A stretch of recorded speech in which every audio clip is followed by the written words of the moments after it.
saya sendiri Muhammad Abdul Ghali. Saya sendiri Burhanuddin Yahya Nasution. Saya Muhammad Jidan. Saya Manuel Sabranus Hanun. Di sini kami akan menjelaskan yaitu tentang politik dan strategi nasional. Oke guys, di sini saya akan menjelaskan pengertian politik dan strategi nasional. Secara umum, politik nasional dapat diartikan sebagai kebijakan dasar nasional yang berlandaskan pada cita-cita sebuah bangsa dan negara, seperti tertuang pada Undang-Undang Dasar Negara Republik Indonesia tahun 1945. Politik nasional berfungsi sebagai pedoman dalam penyelenggaraan kehidupan berbangsa dan bernegara untuk mewujudkan tujuan nasional. Oke, sekarang pengertian menurut bahasa. Secara etimologis, istilah strategi berasal dari bahasa Yunani yang artinya itu strategos, yang berarti jenderal atau seni memimpin pasukan. Dalam konteks yang lebih luas, strategi berarti suatu rencana, metode atau cara yang dirancang secara sistematis untuk mencapai tujuan tertentu. Dari bahasa Yunani juga, yaitu polis yang berarti negara atau kota, dan politikos yang berarti segala sesuatu yang berhubungan dengan warga negara atau pemerintahan. Dengan demikian, dapat kita simpulkan secara bahasa strategi politik nasional dapat diartikan sebagai cara, metode, atau rancangan langkah-langkah yang secara sistematis oleh untuk negara melaksanakan kebijakan politik pada suatu negara. Pengertian menurut para ahli. Di sini ada beberapa pengertian menurut para ahli tentang strategi politik nasional. Salah satunya yaitu Rianto pada tahun 2018 menyatakan bahwa strategi politik nasional adalah cara atau metode yang digunakan oleh pemerintah untuk melaksanakan kebijakan politik. Terus ada Lemhanas Republik Indonesia tahun 2019 mengumumkan bahwa strategi politik nasional merupakan seni dan ilmu dalam memanfaatkan seluruh potensi nasional, baik ideologi, politik, ekonomi, sosial, budaya, pertahanan maupun keamanan untuk mencapai tujuan nasional Indonesia. Adapun secara tokoh pendidikan di luar yaitu George R. Terry dalam konteks manajemen strategi pada tahun 1990 menjelaskan bahwa strategi adalah penentuan arah dan penggunaan sumber daya secara efektif untuk mencapai sasaran yang telah ditetapkan. Baik teman-teman, next. Yang isinya itu tujuan kewarganegaraan adalah membentuknya warga negara yang cerdas, berkarakter, dan demokratis, serta memiliki nasionalisme dan kesadaran hukum. Fungsinya yaitu memberikan pengetahuan tentang negara dan hukum, menanamkan nilai-nilai Pancasila, dan mendorong partisipasi aktif dalam hidup bermasyarakat dan berdemokrasi. Asas-asas pendidikan, asas dan prinsip-prinsip strategi politik nasional.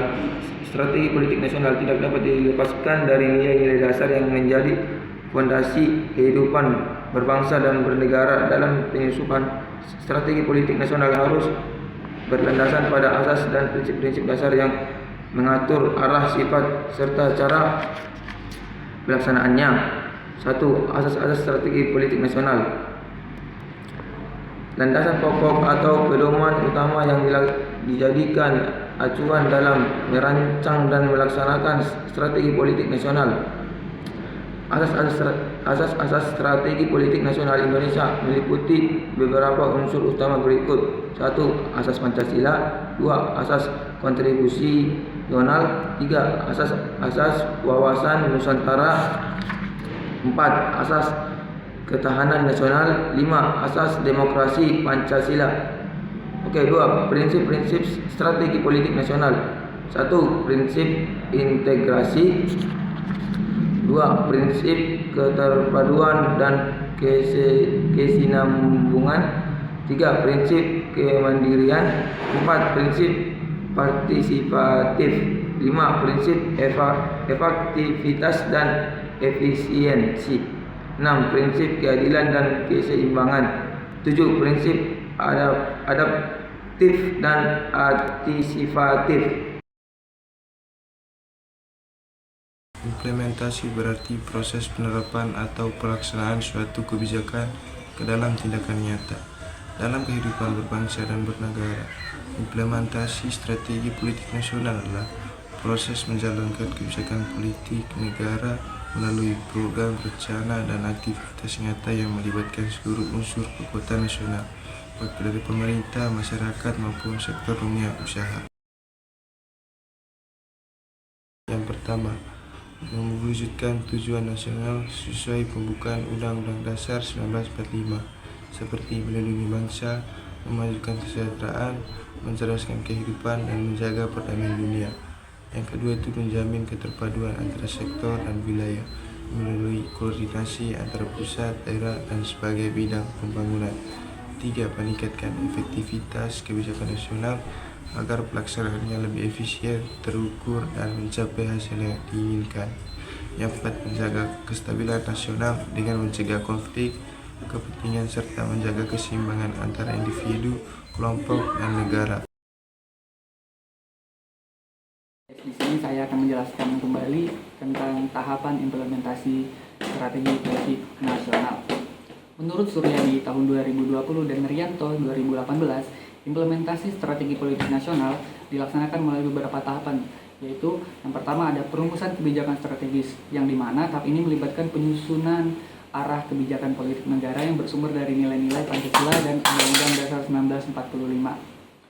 Yang kedua, ada perencanaan dan pengorganisasian. Pada tahap ini dilakukan pembentukan lembaga, penetapan anggaran, serta penentuan peran masing-masing instansi pemerintah dan lembaga negara. Oke, yang ketiga itu ada pelaksanaan program kegiatan.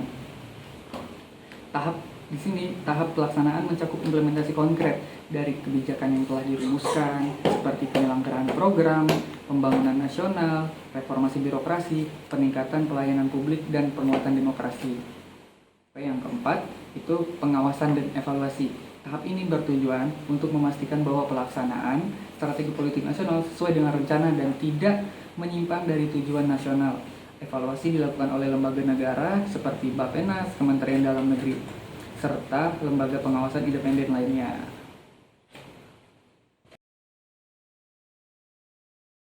Selanjutnya ada bidang-bidang implementasi strategi politik nasional, yaitu ada beberapa bidang. Yang pertama, bidang politik dalam negeri. Di sini strategi politik nasional diarahkan untuk memperkuat demokrasi, supremasi hukum, serta stabilitas politik nasional. Terus yang kedua ada politik luar negeri.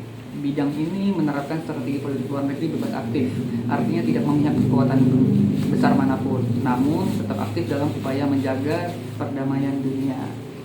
Seperti contohnya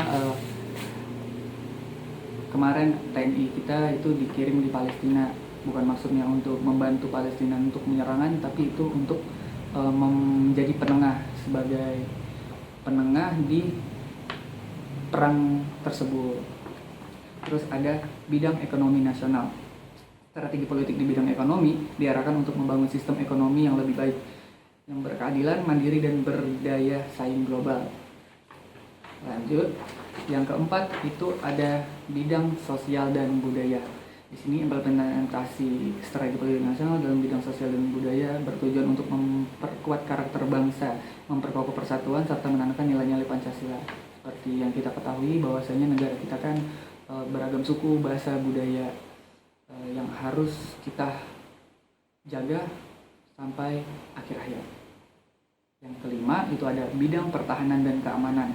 Di sini bidang ini strategi politik nasional diarahkan untuk menjaga kedaulatan dan keutuhan wilayah NKRI. Implementasi melalui ada beberapa tahapan, yaitu 4.